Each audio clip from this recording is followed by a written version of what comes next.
थुंग थुंग कंधे पर बोरा लटकाए दिन भर गलियों में भटकता रहता। इधर उधर पड़ी प्लास्टिक की बोतलें और पुरानी चीजें उठाता रहता। फिर शाम को उन्हें बेचकर 2 वक्त की रोटी कमाता। थुंग थुंग अपनी बीवी और बच्चे के साथ एक टूटी हुई झोपड़ी में रहता था। गरीबी इतनी थी कि कभी कभी नमक रोटी भी नसीब नहीं होती थी। भूख मिटाने के लिए पेड़ों के पत्तों का सहारा लेना पड़ता। फिर भी थुंग थुंग ने कभी चोरी का सहारा नहीं लिया। एक दिन थुंग थुंग थका हारा श्मशान के पास बैठा था। शाम ढल चुकी थी और हवा में जले हुए लकड़ों की बू थी। तभी उसे मिट्टी के नीचे से हल्की सी रोशनी चमकती दिखी। वह धीरे से उठा और मिट्टी खोदने लगा। कुछ ही देर में उसे जमीन के अंदर से एक पुराना सा लोहे का घंटी वाला दिया मिला। जैसे ही उसने उसे उठाया, एक भारी आवाज गूंजी, जो भी इस दिए को जगाएगा उसकी हर इच्छा पूरी होगी, लेकिन बदले में उसकी सबसे प्यारी चीज चली जाएगी। थुंग थुंग का दिल जोर जोर से धड़कने लगा।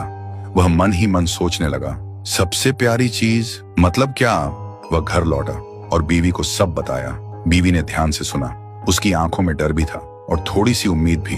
फिर बोली, 3 दिन से बच्चा भूखा है, क्यों ना पहले खाना मांग ले। थुंग थुंग ने कांपते हाथों से दिया जलाया और धीरे से बोला, हे दिए, मेरे भूखे बच्चे के लिए अनाज दे दो, बस पेट भर खाना दे दो। अचानक पूरी झोपड़ी अनाज और रोटियों से भर गई। बीवी खुशी से रो पड़ी। लेकिन उसी रात थुंग थुंग ने देखा उसका बच्चा चुपचाप कोने में बैठा है और उसे पहचान नहीं रहा। सुबह तक बेटा उसका नाम भूल चुका था। थुंग थुंग टूट गया, लेकिन घर में अनाज था और भूख खत्म हो चुकी थी। उसने खुद को समझाया, बाद में बच्चे का इलाज करवा लूंगा। फिर उसने सोचा, एक और बार इस्तेमाल कर लेता हूँ। इस बार उसने मांगा, हे दिए, पक्का मकान और दुकान दे दो। पलक झपकते ही टूटी झोपड़ी की जगह एक सुंदर पक्का घर बन गया और बगल में भरी हुई दुकान खड़ी थी।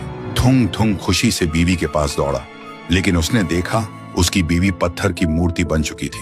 थुंग थुंग चीखता रहा, रोता रहा और कोने में रखा वह दिया हंसता रहा, क्योंकि शर्त वही थी, हर बार सबसे प्यारी चीज खोना। अब थुंग थुंग के पास बड़ा घर था, पर वह पूरी तरह अकेला पड़ गया था। वह रोते हुए पत्थर बनी बीवी को गले लगाकर बोला, मुझे ये अमीरी जिंदगी नहीं चाहिए। मेरी बीवी और बच्चे को पहले जैसा कर दे, भले ही हम भूखे रहे। दिए की हंसी अचानक रुक गई। एक तेज रोशनी हुई। जब रोशनी हटी, न पक्का घर था न अनाज का ढेर।